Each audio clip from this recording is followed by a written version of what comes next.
صل علی محمد وعلی محمد وعلى آله الطيبين الطاهرين المعصومين المظلومين سيما بقية الله في الأرضين. اللهم صل وسلم وزد وبارك على صاحب الدعوة النبوية والسولة الحيدرية والعصمة الفاطمية والحلم الحسنية والشجاعة الحسينية والعبادة السجادية والمآثر الباقرية والآثار الجعفرية والعلوم الكاظمية والحجج الرضوية والجود التقوية والنقاوة النقبية والهيبة العسكرية والغيبة الإلهية. صلوات بر محمد وآل محمد. اللهم صل على محمد وآل محمد. رحمة الله على محبيهم واللعنة الدائمة على أعدائهم أجمعين. امام زمانہ علیہ السلام کو ان کے دادا امام علی النقی علیہ السلام کی شہادت کا پرسہ پیش کرتے ہوئے دعائے امام عصر والزمان. بسم اللہ الرحمن الرحیم. اللہم کن لی ولیک الحجة ابن الحسن صلواتک علیہ وعلى آبائه في هذه الساعة وفي كل ساعة وليا وحافظا وقائدا وناصرا ودليلا وعينا حتى تسكنه أرضك طوعا وتمتعه فيها طويلا. صلوات بر محمد وآل محمد. أما بعد فقد قال الله الحكيم في كتابه المجيد. بسم الله الرحمن الرحيم. إنا أرسلنا عليهم ريحا صرصرا في يوم نحس مستمر. نعرہ الصلوات. اللهم صل على محمد وآل محمد. 3 رجب المرجب شہادت امام علی النقی علیہ السلام کی مناسبت ہے. 5 رجب المرجب سن 212 ہجری یا 15 ذی الحجۃ الحرام، دونوں تاریخ روایات میں یہ امام کی ولادت کا دن ہے. معمولاً انڈین سب کانٹیننٹ میں 5 رجب المرجب زیادہ معروف ہے مولا کی ولادت کی تاریخ، اور 15 ذی الحجۃ الحرام ایران اور عراق میں زیادہ معروف ہے.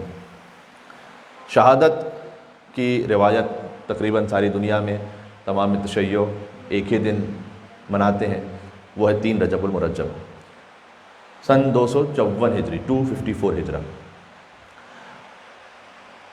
آج ایک ایسے موضوع پہ بات کرنا چاہتا ہوں کہ جس پر امام علیہ السلام کا کلام بھی ہے، اور ایک سوال مومنین کے لیے ان کی زندگیوں کے کاموں میں بڑا اہم رہتا ہے کہ مولانا صاحب یہ بتلائیے گا کہ کون سا دن نیک ہے اور کون سا دن نحس ہے. کیا اس کی کوئی حقیقت ہے کہ کوئی دن نیک ہوتا ہے، کوئی دن نحس ہوتا ہے، کوئی دن منحوس ہے، کوئی دن مبارک ہے، یعنی اس کی کوئی حقیقت نہیں ہے؟ کیا اس کا کوئی قرآن میں ذکر ہے، امام کے کلام میں ذکر ہے؟ جی بالکل، قرآن میں بھی ذکر ہے اور کلام امام علی النقی علیہ السلام میں بھی اس کا ذکر موجود ہے. مل کے صلوات بھیجیے گا محمد و آل محمد پر. اللہم صل علی محمد و آل محمد. سورہ قمر کی آیت نمبر 19 ہے، جس میں ارشاد اقدس الہی ہے کہ انا ارسلنا علیہم ریحا صرصرا، ہم نے قوم عاد پر ایک طوفانی ہوا کو بھیجا عذاب کے طور پر، فی یوم نحس، جو کہ نحس دن تھا. آپ نے جنتریوں میں دیکھا ہوگا کہ نیک دن اور نحس دن. اس میں دونوں طرف کی جو رویہ ہیں بڑے ایکسٹریمز پہ کبھی چلے جاتے ہیں جو کہ نامناسب ہیں. کچھ لوگ یہ کہتے ہیں کہ جنتریوں کی کیا حقیقت ہے، ہم نے کیا شروع کر دیا، اٹھا کے گھر سے باہر پھینکو، یہ سب بکواسیات ہیں. کچھ لوگ اس پہ اتنا زیادہ یقین کرتے ہیں کہ وہ گھر سے باہر بھی قدم نہیں نکالیں گے جب تک اسی طرح چیک کر لیں گے میرا ستارہ کہاں پر ہے. تو پھر بالآخر کیا حقیقت ہے اس کی؟ کیا اس یوم نحس یا یوم نیکی کوئی حقیقت ہے یا نہیں ہے؟ امام علیہ السلام نے فرمایا ہے، اور میں نام لیتا ہوں تاکہ آپ صلوات بھیجیں، صادق آل محمد امام جعفر صادق علیہ السلام. اللہم صلی اللہ.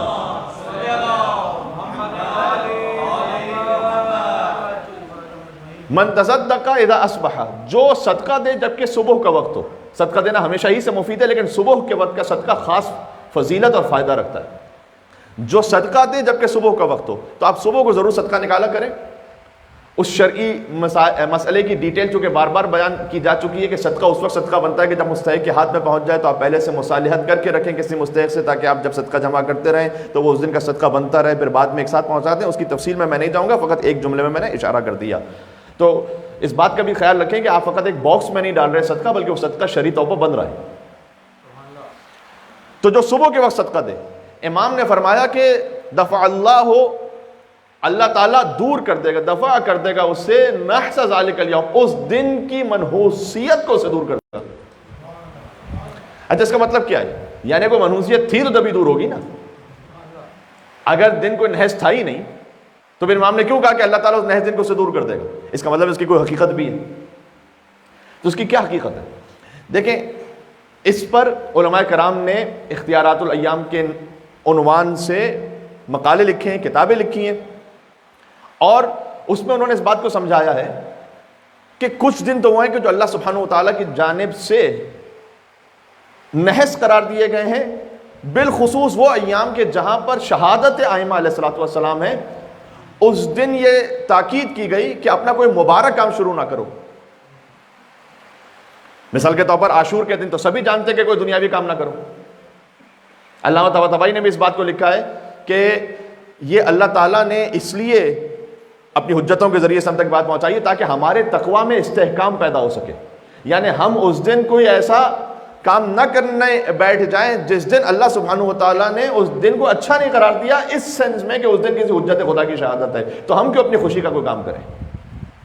لہٰذا یہ آپ کے تقویٰ کو اسٹرانگ کرے گا. بلکہ علماء نجف اور علماء قم ان کا طریقہ کار یہ رہا ہے کہ جس دن کسی امام کی شہادت کا دن ہو، آپ کو اس میں حوض علمیہ میں تعطیل ہوتی، چھٹی ہوتی.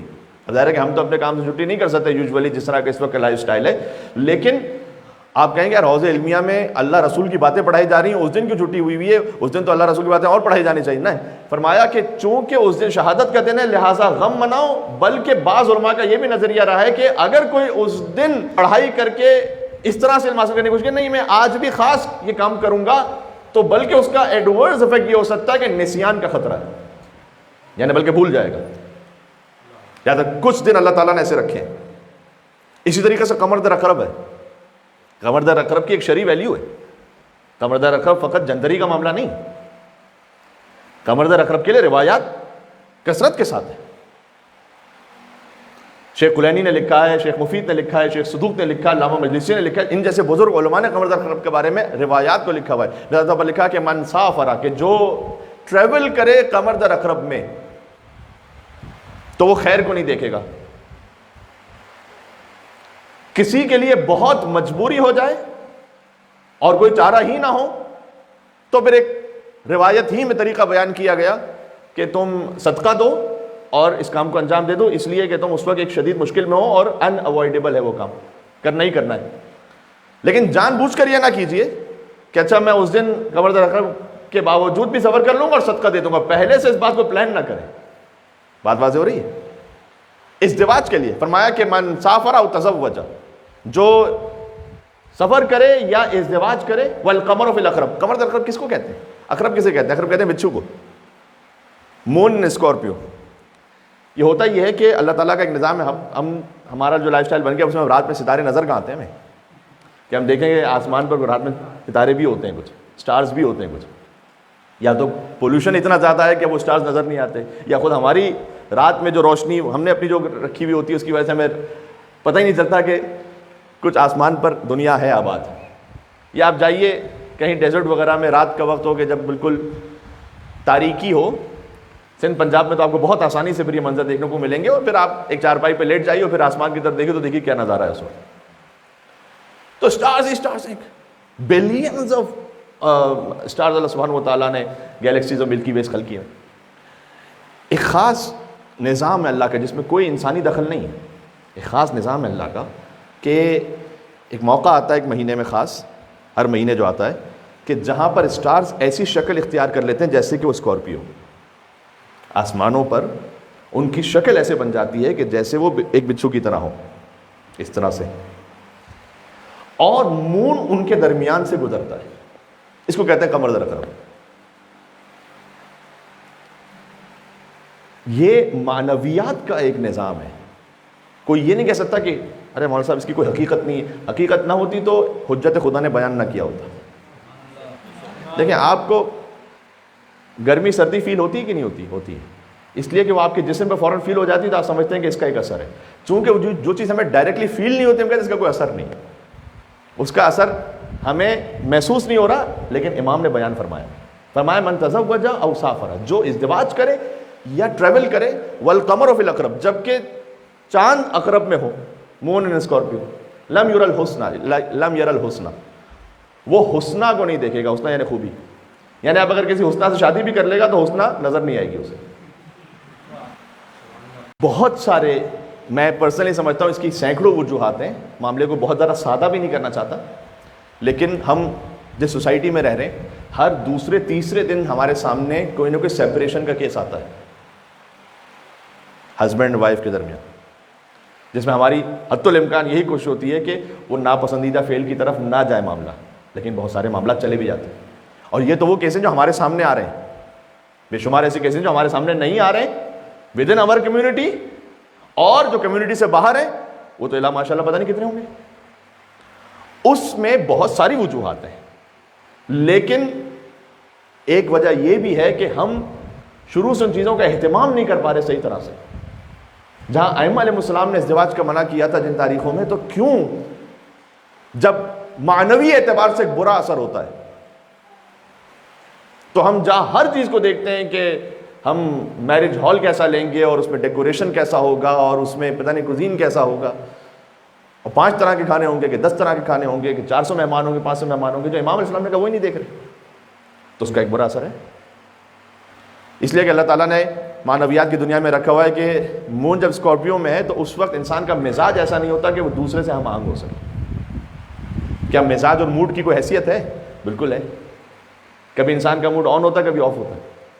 یا امیر المومنین نے بیان کیا ان للقلوب اقبالا و ادبارا، کبھی تمہارا دل آمادہ ہوتا ہے، کبھی دل موڑ کے اپنا منہ موڑ کے کھڑا ہوتا ہے. وَإِذَا أَقْبَلَتْ، جب تمہارا دل آمادہ ہو، فَتَنَفَّلُوا، تو جتنا ہو سکے مستحب کام کر لو.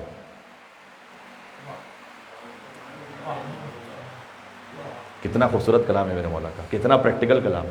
کبھی آپ کا دل ایسے آمادہ ہوتا ہے کہ آپ نے ایک دعا پڑھی، آپ کا دل چاہ رہا ہے کہ نہیں ابھی کچھ اور میں مفاتی کھولوں، کوئی اور بھی دعا پڑھو. پھر آپ نے ایک اور دعا پڑھی، پھر آپ کا دل چاہا سورہ یاسین بھی پڑھ لوں مرحومین کو ہدیہ کرتے ہوئے، سورہ یاسین پڑھ لیا آپ نے. پھر آپ کا دل چاہا کہ وہ کوئی قضا نماز تھی وہ بھی کر لوں اس وقت. آپ کا دل مستقل آمادہ ہے. اگر کبھی ایسا آمادگی آپ کے دل میں ہے نا، یہاں علماء کہتے ہیں کہ آپ خود سے اس حالت کو سبسائڈ نہ کیجیے، کوئی ایسا کام کر کے کہ آپ اس حالت کو خود ہی کھو دیں. ہاں ایک وقت آئے گا جب یہ خود بخود یہ حالت ختم ہو جائے گی، ہمیشہ نہیں رہے گی یہ باقی، لیکن آپ کوشش کیجئے کہ جتنا اسے پرولونگ کر سکتے پرولونگ کریں. مولا نے فرمایا کہ ہر وقت ہی بہت زیادہ مستحبات کرنے چاہیے. امام نے کہا نہیں، جب تمہارا دل آمادہ ہے نفل کرتے رہو. وَإِذَا أَدْبَرَتْ، اور جب دل آمادہ نہیں ہے، دل نے منہ موڑا ہوا ہے. یہ میں اس کا آسان ترجمہ یہی کر سکتا ہوں کیونکہ ادبرت کا ترجمہ یہ ہے کہ کوئی پوچھ کر کے کھڑا ہوا ہو. فَعَلَيْكُمْ بِالْفَرَائِض، تو فقط فریضے کی حد میں رہو، پھر اپنے آپ کو نفل عبادتوں میں نہ ڈالو، اس لیے کہ خستہ ہو جاؤ. اور پریکٹیکل اور ریلیجنس ہمیشہ. اچھا کوئی یہ کہے کہ مولانا صاحب پھر ہم فریضہ بھی چھوڑ دیں؟ نہ، یہ سہولت نہیں ملے گی کہ آپ مولانا صاحب دل آمادہ نہیں ہے تو ایسا کرتے ہیں فجر بھی چھوڑ دیتے ہیں. بلکہ فجر سے جو جسٹ بیفور کا وقت ہے وہ روایات میں آیا ہے کہ سب سے زیادہ برکتوں کا وقت ہے. اس لیے اگر آپ اٹھ کر نماز شب نہ بھی پڑھ پائیں تو آپ فقط جاگ لیجیے فجر سے 5 منٹ پہلے، فقط جاگیے. اور اگر آپ میری بات مانیں تو زہرا کے دشمنوں پہ لعنت بھیجتے ہیں. آپ کے دن کی ساری نحوست دور نہ ہو جائے تو پھر میرا نام بدل دیجیے گا. ایک مل کے صلوات بھیجتے محمد و آل محمد صلی اللہ علیہ.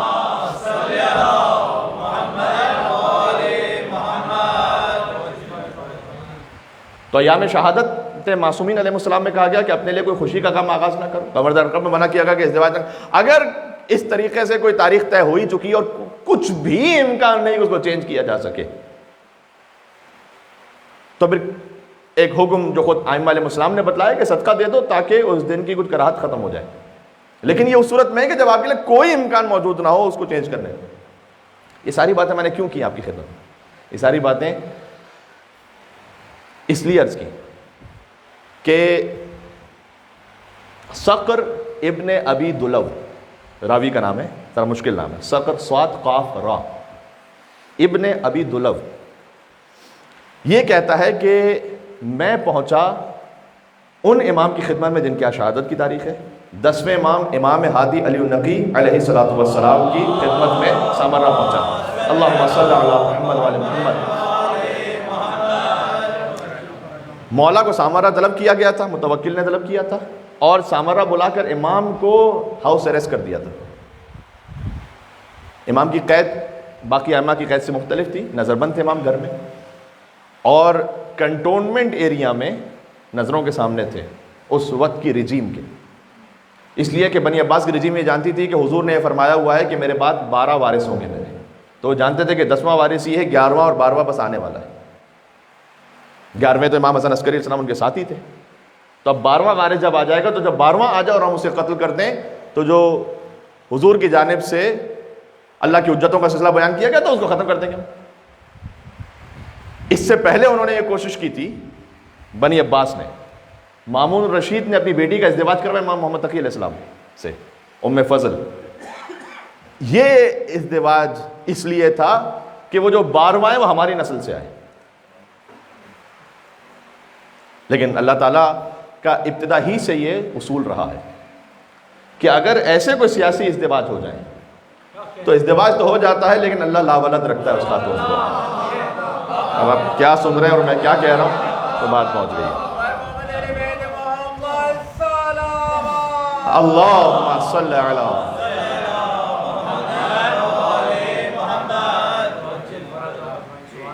اللہ تعالیٰ کا ہی نظام ہے۔ صدر اسلام میں بھی بہت سو کی خواہش تھی۔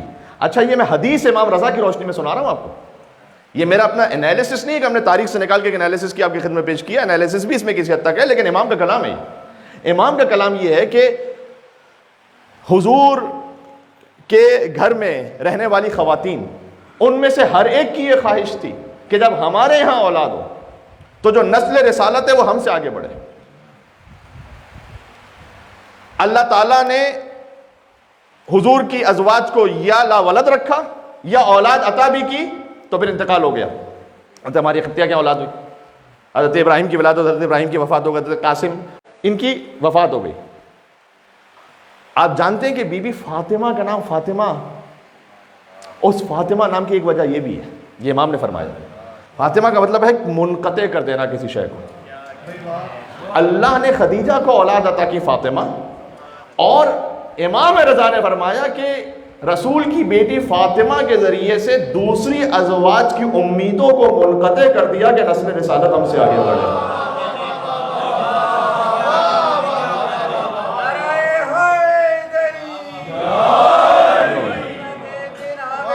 سبحان اللہ۔ اللہم صلی علی محمد وعلی محمد۔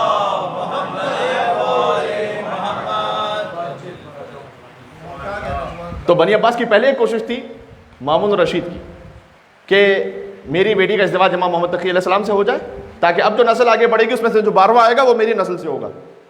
وہ اللہ تعالیٰ نے امید پوری نہیں ہونے دی، جیسے پہلے نہیں امید پوری ہونے دی یہاں پر بھی پوری نہیں ہونے دی۔ سبحان اللہ۔ اور جو نسل امام محمد تقی علیہ السلام آگے بڑھی وہ بی بی سمانہ خاتون سے آگے بڑھی کہ جو والدہ ہیں امام علی نقی علیہ السلام کی، جن کی آج شہادت کی مجلس آپ سن رہے ہیں، جن کا تعلق ہے نارتھ افریقہ سے۔ اس بی بی کا تعلق ہے نارتھ افریقہ سے، یعنی دائرہ خاندان اہل بیت سے ان کا تعلق بھی نہیں بنتا، لیکن اللہ سبحانہ و تعالیٰ کو گوہر امامت کے لیے ایک ایسے پاکیزہ صدف کی ضرورت تھی جو اپنے زمانے میں ارحام مطہرہ کا عالی ترین مصداق ہو۔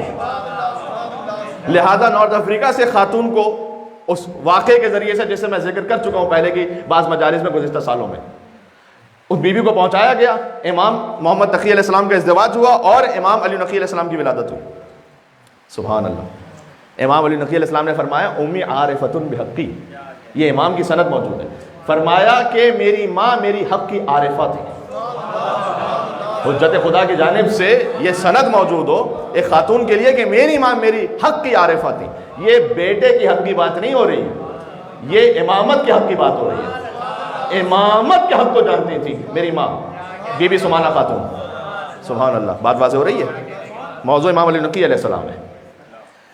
امام کو پھر سامرہ طلب کیا گیا اس لیے کہ اب وہ یہ سمجھ گئے تھے کہ اگر ہم نے ایسا کوئی منصوبہ بنایا بھی تو بنی عباس سے وہ نسل آگے نہیں بڑھنے والی کہ جس سے 12واں آئے. تو اب کام یہ کیا جائے کہ اپنے پاس نظر بند رکھو، اور جب وہ 12واں آئے تو سامنے ہی ہو تو قتل کر دو اسے. اللہ تعالیٰ کا منصوبہ یہ ہے کہ وہ فرعون کے دربار میں موسیٰ کو پالے گا. اللہ تعالیٰ کا منصوبہ یہ ہے کہ وہ پہنچائے گا حضرت موسیٰ علیہ السلام کو فرعون کے دربار میں، اور فرعون کے دربار ہی میں موسیٰ کی پرورش ہوگی. ٹھیک. تو اس وقت امام علی نقی علیہ السلام نظر بند ہیں، پہنچے ہیں سامرہ. ظاہر صقر ابن ابی دلو، اس کے دل میں خیال آیا، امام کا چاہنے والا ہے، کہ میں مولا سے جا کے ملاقات کروں. لمبا سفر کر کے پہنچا امام کی خدمت میں. جب امام کی خدمت میں پہنچا تو زرافی حاجب، یہ سب کوئی مشکل نام آ رہے ہیں لیکن میں اس لیے لے رہا ہوں نام تاکہ بعد میں جو سامعین سنتے ہیں ان کے پاس ایگزیکٹ روایت رہے. زرافی حاجب کا بیان ہے کہ صقر ابن ابی دلو وہ پہنچا اس گھر میں کہ جہاں امام نظر بند تھے، جہاں امام کی قبر مطہر ہے وہی امام کا گھر تھا. جہاں جب سامرہ جاتے ہیں امام علی نقی علیہ السلام کی زیارت پر، ایک ہی زری میں امام حسن عسکری علیہ السلام بھی ہیں، بی بی حکیمہ خاتون بھی ہیں، بی بی نرجس خاتون بھی ہیں، ان کی قبریں بھی متعین ہیں. وہ وہی امام کا گھر تھا جہاں سے سرداب کا بھی راستہ گزرتا ہے. یہی وہ مقام ہے جہاں حضرت حجت کی دنیا میں تشریف آوری ہوئی ہے. یہی وہ مقام ہے جہاں حضرت حجت کی غیبت کا آغاز ہوا ہے. یہی وہ مقام ہے جہاں مقام امام زمانہ علیہ السلام ہے. سامرہ کی اللہم صلی علی محمد و علی محمد. سامرہ کا نام ہے سرہ من رآ، جس نے دیکھا وہ خوش ہو گیا. اتنا خوبصورت علاقہ. اس نے حاجب سے یہ کہا، حاجب نے اس سے پوچھا جو امام کی سیکیورٹی پر مامور ہے گورنمنٹ کی طرف سے، سیکیورٹی کا مطلب یہاں کیا ہے؟ تاکہ امام نظر بند رہے. حاجب نے پوچھا کہ ایسا کر کیوں آئے ہو یہاں پر؟ تو نے کہا کہ میں اپنے مولا سے ملنے آیا ہوں. کہا تمہارا مولا کون ہے؟ امیر المومنین علی بن ابی طالب اور ان کی اولاد میں سے. پھر تو زرافی حاجب نے کہا کہ جتنا تیرے دل میں علی نقی کی محبت ہے میرے دل میں کم نہیں ہے اس سے. پتہ چلا کہ ہے متوکل کے سپاہیوں میں لیکن تقیہ کیا ہوا اور محبت امام سے سرشار ہے اس کا دل. لہذا صقر کے لیے ممکن ہوا کہ وہ امام سے ملاقات کر سکے. تو اس نے کہا جاؤ اندر حجرے میں فلاں مقام پر امام موجود ہے. بڑی جگہ تھی وہ صقر ابن ابی دلو اندر پہنچا. تو صقر کہتا ہے کہ جیسے میں نے امام علی نقی علیہ السلام کو دیکھا تو مجھ پر بے تحاشا گریہ طاری ہوا، اس لیے کہ میں نے دیکھا کہ امام اس وقت عبادت میں مصروف ہے اور ساتھ میں امام کی قبر آمادہ ہے. اس قبر کو دیکھ کر میں روتا رہا کہ امام کی قبر تیار ہے، یعنی کہ امام کی شہادت کا وقت قریب ہے. عجب ریاضت ہے یہ. امام نے صقر کو تسلی دی کہ اے صقر تم تسلی رکھو، متوکل کے زمانے تک تو اللہ نے میرا امر نہیں لکھا ہوا میں اس دنیا میں زندہ رہوں گا. اس لیے کہ متوکل نے بے تحاشا ظلم کی امام پر، لیکن متوکل امام کو شہید نہیں کر سکا. اس کے بعد اس کا بیٹا منتصر آیا، وہ بھی نہیں کر سکا. بعد میں معتز نے امام کو زہر دیا. صقر نے کہا کہ مولا آپ کی زیارت ہوئی تو مجھے رسول اللہ کی ایک حدیث ذہن میں آئی، میں پوچھنا چاہتا ہوں. حضور نے فرمایا ہے کہ لا تعاد الایام فتعادیکم، اے مسلمانوں دنوں سے دشمنی نہ کرنا. میں نے بات شروع کی تھی کون سے دن نحس ہوتے ہیں کون سے دن نیک ہوتے ہیں. دنوں سے دشمنی نہ کرنا، کیونکہ اگر تم نے دنوں سے دشمنی کی تو وہ تمہارے دشمن ہو جائیں گے. تو مولا اس کا کیا مطلب ہے دنوں سے دشمنی نہ کرنا؟ آپ مجھے سمجھائیں گے؟ یہ فرزند رسول کے علاوہ کوئی سمجھا بھی نہیں سکتا کہ رسول اللہ کے کلام کا مطلب کیا ہے کہ دنوں سے دشمنی نہ کرنا. امام نے کہا کہ یہ دن تم جانتے ہو، یہ دن کون سے ہیں؟ کہ مولا بیان فرمائی. امام نے کہا پہلے دن کا نام ہے محمد مصطفیٰ، وہو یوم السبت، اس لیے کہ جو ہفتے کا دن ہے وہ رسول اللہ سے منسوب ہے. امام نے فرمایا، امام علی نقی کا کلام ہے. کہ دوسرے یوم کا نام ہے علی مرتضیٰ، یوم الاحد. کیا خوبصورت نام ہے اور کیا کس ہستی سے منسوب ہے. قل هو اللہ احد یوم الاحد، ایک دن یعنی پہلا دن سنڈے. بات واضح ہو رہی ہے. اللہ قل هو اللہ احد، اللہ احد ہے، اور جو یوم الاحد ہے اللہ کے بندہ یکتا سے منسوب ہے.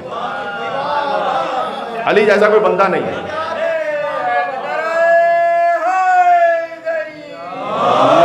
علی. بات واضح ہو رہی ہے. سبحان اللہ۔ وہ حضرت میر انیس نے کہا کہ عرش خدا مقام جناب امیر ہے، کرسی بھی تحت بام جناب امیر ہے، مستور نوح نام جناب امیر ہے، آیات حق کلام جناب امیر ہے۔ ایسا کسی کو خلق میں رتبہ ملا نہیں، ساری خدا کی شان ہے لیکن خدا نہیں۔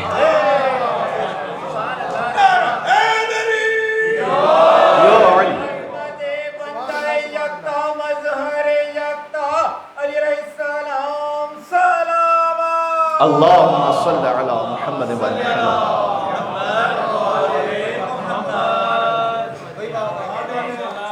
امام نے کہا جو میرے جد رسول اللہ نے فرمایا تھا کہ دنوں سے دشمنی نہ کرنا، وہ دن یہ ہے۔ سب سے پہلے میرے جد رسول اللہ ہیں، ان سے منسوب ہے یوم السبت سیٹرڈے، پھر کہا یوم الاحد میرے جد علی ابن ابی طالب سے منسوب ہے، اور سبحان اللہ پھر فرمایا یوم الاثنین وہ منسوب ہے حسن اور حسین سے، دو برابر کے یوم الاثنین یعنی سیکنڈ، دو کا دن، اثنین ثانی سے، کیونکہ عربی میں جب ہم انگلش ٹرانسلیشن کرتے ہیں منڈے تو اس کا پورا مفہوم نہیں پہنچ پاتا۔ یوم الاثنین جب عربی میں آپ سمجھتے ہیں تو یوم الاثنین یعنی ثانی سے دو، حسن حسین سے منسوب ہے۔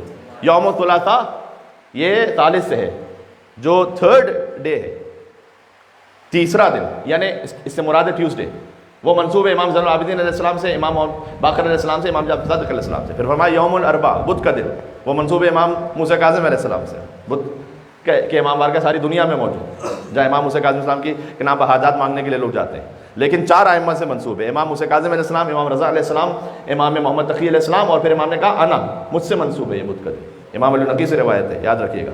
اور پھر فرمایا کہ یوم الخمیس جو جمعرات کا دن ہے، اب اس میں ایک مصلحت ہے، میرے پاس وقت نہیں بچا، جمعرات کا دن وہ میرے بیٹے حسن عسکری سے تنہا منسوب ہے، کیونکہ اب یہ مقدمہ بن رہا ہے اس 12ویں کے لیے کہ جو آخری حجت بقیت اللہ الاعظم ہے، اور فرمایا کہ جو جمعے کا دن ہے وہ میرے بیٹے کے بیٹے صاحب العصر سے منسوب ہے۔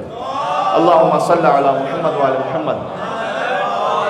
پھر امام نے کہا کہ یہ میرے جد نے فرمایا تھا کہ دنوں سے دشمنی نہ کرنا، اور پھر امام نے آگے وضاحت کی کہ میرے جد نے یہ فرمایا ہے کہ دنیا میں ان دنوں سے دشمنی نہ کرنا، ورنہ آخرت میں یہ تم سے دشمنی کریں گے اور تمہاری نجات نہیں ہو سکے گی۔ اور پھر امام نے ایک دن کی زیارت تعلیم فرمائی صقر ابن ابی دلب کو، کہ جب تم مثلا سیٹرڈے کو رسول اللہ کی زیارت پڑھو ان الفاظ میں پڑھو، اتوار کو مولا علی کی زیارت پڑھو ان الفاظ میں پڑھو، یوم الاثنین زیارت پڑھو حسن حسین کی ان الفاظ میں پڑھو۔ امام علی نقی علیہ السلام نے زیارت تعلیم فرمائی۔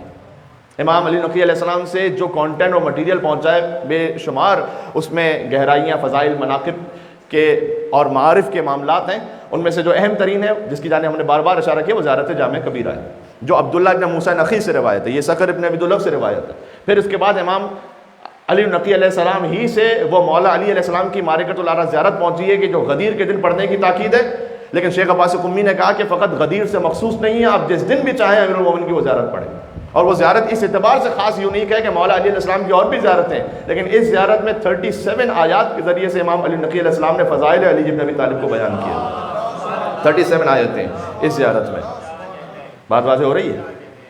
تو اس زیارت کو میں آپ سے گزارش کروں گا کہ رجب المرجب میں پڑھیں، مولا علی علیہ السلام کا ماہ ولایت ہے، لہٰذا آپ سے گزارش ہے کہ جب آپ سے موقع ہو، کیونکہ تھوڑی تفصیلی زیارت ہے، جب 37 آیتیں ہوں گی تو اس کے بعد ان آیتوں پر امام علیہ السلام نے اپنا تبصرہ بھی بیان کیا جو خود تفسیر کی حیثیت رکھتا ہے، لہٰذا آپ اگر اسے ایک ون گو میں نہ پڑھ سکیں تو آپ اس کے 2-3 حصے بنا لیجئے، اور اس کو جب آپ کے پاس موقع ہو اس زیارت کا کوئی حصہ پڑھیں۔ یہ امام علی نقی علیہ السلام کی تعلیم کردہ زیارت، جب امام کو سامرہ طلب کیا گیا تھا تو امام گزرے تھے کوفہ سے، اور قبر امیر المومنین پر پہنچ کر غدیر کا دن تھا، امام نے اسی غدیر کے دن یہ زیارت پڑھی تھی۔ عجب ہے،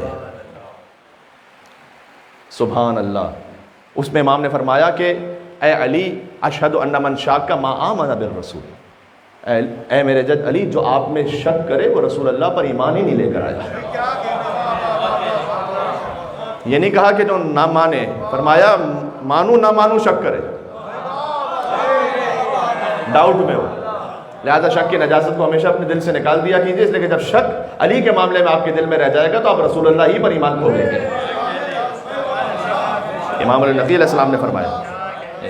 تو ایک تفصیلی بیان ہے فضائل کا جو امام علی نقی علیہ السلام نے اپنے جد مولا علی کی زیارت کے ارشاد فرمایا، زیارت جامع کبیرہ۔ میرا آج بہت دل تھا کہ میں اس کی تھوڑی تفصیل میں پھر جاؤں، کیونکہ وہ زیارت مجھے بہت زیادہ میرے دل سے قریب ہے، اس لیے کہ علماء نے اس کی بہت زیادہ تاکید فرمائی ہے. السلام علی الدعاۃ الی اللہ والادلہ علی مرضات اللہ، سلام ہو ان پر کہ جو اللہ کی طرف بلانے والے ہیں اور اللہ کی مرضی کی دلیل ہیں، جو اللہ کی مرضیوں کی طرف رہنمائی کرنے والے. یہ 14 ہے. سبحان اللہ. والتامین فی محبت اللہ، سلام ہو ان پر جو اللہ کی محبت میں مکمل ہے. کوئی اللہ کی محبت میں مکمل نہیں ہے سوائے علی اور اولاد علی. سبحان اللہ. ہماری ہزار خواہشات نفس ہوتی ہیں، بہت سے خیالات ہوتے ہیں، عبادت بھی کر رہے ہوتے ہیں تو تام اللہ کے لیے، میں اپنے آپ کے لیے کہہ رہا ہوں یہ. لیکن والتامین فی محبت اللہ والمخلصین فی توحید اللہ، جو اللہ کی توحید پہ مخلص ہے. والمظہرین لامر اللہ ونہی، اللہ کے امر اور نہیں کا اظہار کرنے والوں پر سلام. سبحان اللہ. بس عزیزان گرامی، اشہد انکم الائمۃ الراشدون المہدیون المعصومون المکرمون المقربون، میں گواہی دیتا ہوں کہ آپ ہی اللہ کی جانب سے ہدایت یافتہ ہیں، آپ ہی خلیفہ راشد ہیں، آپ ہی عصمت پر فائز ہیں، آپ ہی کرامتوں کو رکھتے ہیں. سبحان اللہ. بس فعظمتم جلالہ واکبرتم شأنہ، یا اللہ آپ نے اللہ کی جلالت کو عظیم کیا. واکبرتم شأنہ ومجدتم کرما وادمتم ذکرہ، آپ کی وجہ سے وہ ذکر دائمی رہا. اگر اہل بیت نہ ہو تو اللہ کا ذکر کرنے والا کوئی نہ ہو. یہ نہیں کہہ رہا اللہ نہ ہو، اللہ کا ذکر کرنے والا کوئی نہ ہو. اللہ کا وجود وہ غنی علی الاطلاق ہے، لیکن اللہ کا ذکر وہ ہر ایک نے چاہے وہ ملائکہ سیکھا ہے اہل بیت سے. یہ امام علی نقی علیہ السلام نے فرمایا. خلاصہ کیا ہوا؟ خلاصہ یہ ہوا کہ ایام شہادت کے اعتبار سے فرمایا گیا کہ جس حجت خدا کی شہادت آ جائے، آپ اپنا کوئی خیر اور برکت اور کوئی نیک کام اس ساتھ شروع نہ کریں. جیسا طور پر ظاہر ہے کہ ازدواج کے لیے لوگ اس میں خیال رکھتے ہیں، بزنس شروع کرنے کے لیے خیال رکھتے ہیں، گھر میں شفٹ ہونے کے لیے خیال رکھتے ہیں، اس میں آپ خیال رکھیں. ہاں باقی جو اور کچھ محض ایام لکھ دیے جاتے ہیں، ان کے لیے باقاعدہ کوئی عقلی اور شرعی دلیل کہیں پر لکھی بھی نہیں ہے کہ ان کے علاوہ اور کون کون سے دن ہیں، سوائے اس کے کہ جو روایات میں آگے، جیسے قمر رقب کے بارے میں نے آپ کے سامنے تفصیل کو بیان کر دیا. اس میں احتیاط کریں سفر کے لیے، اس میں احتیاط کریں ازدواج کے لیے. حتیٰ یہ کہ شہادت کی مجلس میں تفصیل میں نہیں جانا چاہتا، ہسبینڈ اینڈ وائف کے تعلقات کے لیے بھی اس میں احتیاط کے لیے کہا گیا. سوائے اس کے، یہ گزارش کرتا ہوں، سوائے اس کے کہ کوئی نظر حرام یا حرام سوچ میں مبتلا ہونے والا ہو اور وہ اس کو ختم کرنے کے لیے جائز تعلق کو قائم کرے تو وہ الگ بات ہے، چونکہ دوسری طرف سے وہ حرام میں مبتلا ہو جائے گا. پھر امام نے فرمایا کہ اصل دنوں کی حقیقت ہم اہل بیت ہیں. دیکھیں اگر کوئی بہت ہی بظاہر لذیذ کھانا ہے جو آپ کے جسم میں گئے لیکن اس سے خدا کی نافرمانی ہو رہی ہے تو یہ نحوست والا کھانا ہے. اور اگر جو کی روٹی بھی ہے لیکن اس قوت سے اللہ کی اطاعت ہو رہی ہے تو اس سے بڑھ کر مبارک کھانا کوئی نہیں ہے. سبحان اللہ.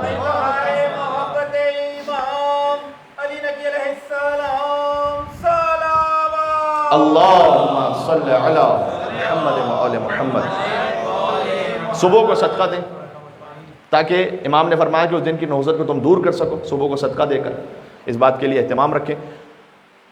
فلاں دن کوئی نیک ہے، فلاں دن کوئی نیک ہے، اس کو مؤثر فی ذات نہ مانے. یعنی کیا؟ یعنی سٹارز ہی ہیں یا یہ دن ہی ہیں جو یہ سب کام کر رہے ہیں نا، ایسا نہیں ہو سکتا. اللہ تعالیٰ کا اذن ہے. بات واضح ہو رہی؟ جب اللہ تعالیٰ کا اذن ہے تب کسی شے میں وہ طاقت پیدا ہوتی ہے. اس عقیدے کو رکھیں. لیکن مؤثر فی ذات مانا تو پھر یہ شرک ہو جائے گا. کوئی شرعی دلیل ہمارے پاس نہیں کہ یہ ہفتہ کیسا رہے گا، اس کی کوئی حقیقت ہے. آپ اپنے شوق سے پڑھنا چاہیں وہ ایک الگ بات ہے، لیکن اگر آپ نے امام کی زیارت سے انشاءاللہ وہ دن شروع کیا ہے، یہ امام کا کلام ہے. سال بن یعقوب نے امام رضی اللہ علیہ وسلم سے کہا کہ مولا کبھی کبھار کوئی بہت اہم کام آ جاتا ہے لیکن دن کے نحس ہونے کی وجہ سے میں اسے کرنے سے گریز کرتا ہوں. بہت اہم ہوتا ہے، وہ کرنا بھی ضروری ہے اس دن. امام نے جانتے کیا جواب دیا؟ فرمایا کہ اے سہل تم پہلے ہی ہماری ولایت کے قلعہ امان میں ہو، تو ہماری ولایت میں مخلص رہو اور پھر جہاں چاہتے ہو چلے جاؤ. امام کا کلام، جہاں چاہتے ہو چلے جاؤ. وَفْعَلْ مَا شِئْتَ، جو چاہے کر لو. اگر تم نے ہماری ولایت پر توقع رکھتے ہوئے کام کیا تو کوئی نحوست تم تک پہنچ نہیں سکتی. عجب ہے.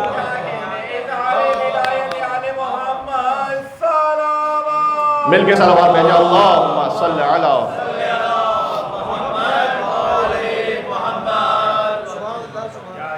بس عزیزوں بات ختم ہو گئی. 3 رجب المرجب سن 254 ہجری معتز نے امام کو زہر دیا. امام زہر کی شدت سے تڑپتے رہے. امام علی نقی علیہ السلام ہی کا زمانہ وہ ہے کہ جب ہاتھ پیر کاٹے جاتے تھے زائران امام حسین کے. جب متوکل نے یہ چاہا کہ قبر حسین کو شہید کرے اور امام نے اس وقت زیارت جامع کبیرہ تعلیم فرمائی اور فرمایا کہ اس وقت اللہ کی جانب سے تم پر یہ ذمہ داری نہیں فرض کی گئی کہ تم متوکل کے سامنے براہ راست آ جاؤ، لیکن ہم تمہیں ایک ایسی زیارت تعلیم فرما رہے ہیں کہ جو تمہارے دل میں قبر حسین ہے.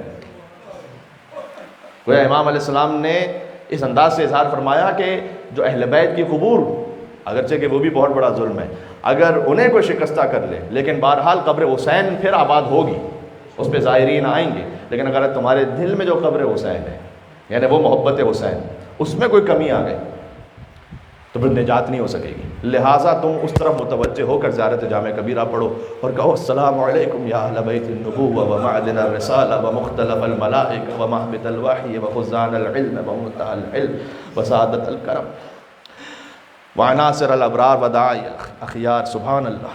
یہ امام کے کلمات ہیں، اس کا ایک عجیب روحانیت ہے اس میں. سنیے گا، امام علیہ السلام ہی کا زمانہ تھا کہ جب ایک خاص ٹیکس عائد کیا گیا کہ جسے زیارت حسین پر جانا ہے اسے حکومت کے پاس یہ ٹیکس دینا پڑے گا اپنی زندگیوں میں سے نکال کے.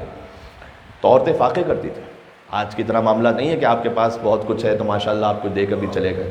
نہیں، عورتیں فاقے کرتی تھیں. اور جب سپاہی پوچھتے تھے کہ تم تو بڑی غریب عورت ہو، تمہارے پاس یہ ساری مالیات کہاں سے آئی ہے؟ تو اس نے کہا کہ میں نے سارا سال ایک وقت کا کھانا کھایا اور باقی فاقے کیے ہیں تاکہ میں کچھ رقم جمع کر سکوں اور قبر حسین کی زیارت کر سکوں. ایک وقت ایسا آیا کہ جب 2 لوگوں کو مار دیا جاتا تھا، 2 لوگ آتے تھے، ایک کو مار دیا جاتا تھا، ایک کو جانے کی اجازت ہوتی تھی. کہا جاتا جس کو زیارت پہ جانا ہے کسی کو اپنے ساتھ لے کر آئے کہ اس کو مار دیا جائے گا پھر دوسرا آگے جائے گا. اور جسے قتل کیا جا رہا ہوتا تھا وہ دوسرے سے کہتا تھا کہ جب حسین کی خدمت میں پہنچنا تو مولا سے کہنا کہ مولا آپ کا بھی ایک چاہنے والا تھا کہ جو آپ کی خدمت میں پہنچنا چاہتا تھا لیکن شہادت اس وقت نصیب میں ہے، تو مولا کو جا کر میرا بھی سلام پہنچانا.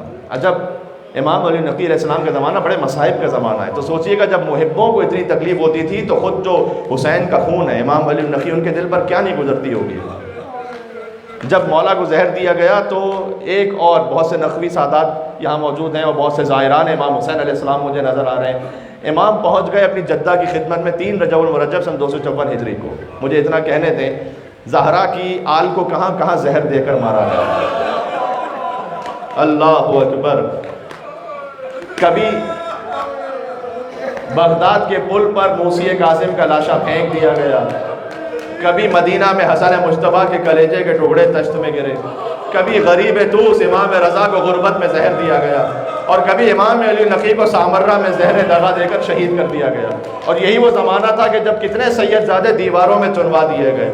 سید زادوں کے خون سے شہروں بغداد اور سامرہ کی دیواروں کا گارا بنایا گیا. اللہ اکبر. امام علی نقی علیہ السلام کے سامنے سارے مصائب تھے. عزیزوں 2 جملے مجھے کہنے اور میں بات ختم کروں گا، پھر تھوڑی سی معذرداری ہو، پھر نماز مغرب انشاءاللہ. میں یہ عرض کرنا چاہتا ہوں کہ ایک وقت ایسا آیا متوکل نے امام کی توہین کرنا چاہی تو اس نے امام کو جہاں نظر بند تھے وہاں سے باہر بلایا اور خود اپنی سواری سے اترا نہیں. کہا چلو میرے ساتھ دربار.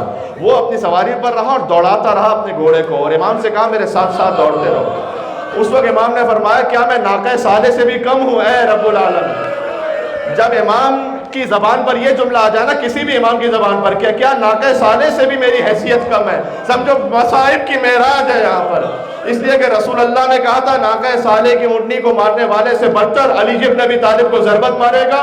اور ایک موقع وہ ہے کہ جب حسین کے ہاتھ میں علی اصغر کا لاشا تھا، اس وقت فرمایا کہ اے پروردگار کیا میرا بیٹا صالح کی اونٹنی سے بھی کم تھا. امام علی نقی علیہ السلام متوکل کے ساتھ دوڑ رہے تھے، لیکن میں ہاتھوں کو جوڑ کے کہوں گا مولا آپ کی بہنیں تو آپ کے ساتھ رہیں.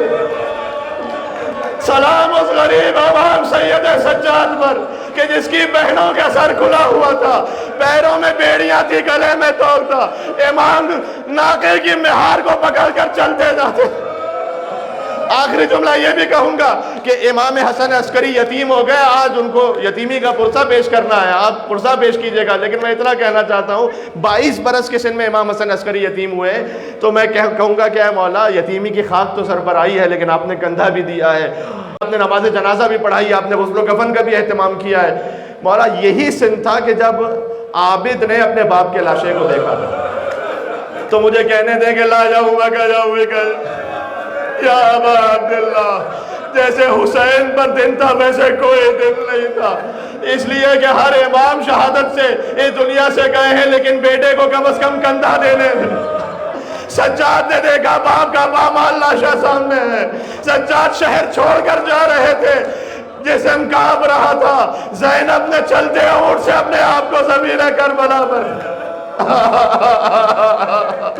عزیزو یہ آسانی سے اتنا جملہ نہ سنیں، جس بی بی کے ہاتھ گردن سے بندھے ہوں وہ منہ کے بل زمین پر گری تاکہ سجاد کی روح جسم میں رہ سکے، اس لیے کہ سجاد باپ کے لاشے کو دیکھ کر کہتے تھے بھوبی اماں انہوں نے اپنے لاشے تو دفنا دیے، میرے بابا کا لاشا بے گور و کفن ہے، کیا یہ میرے باپ کو مسلمان بھی نہیں سمجھ،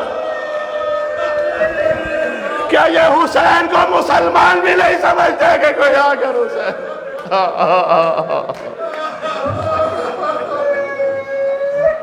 ماتم حسین ماتم امام علی النبی علیہ السلام یا حسین یا حسین یا حسین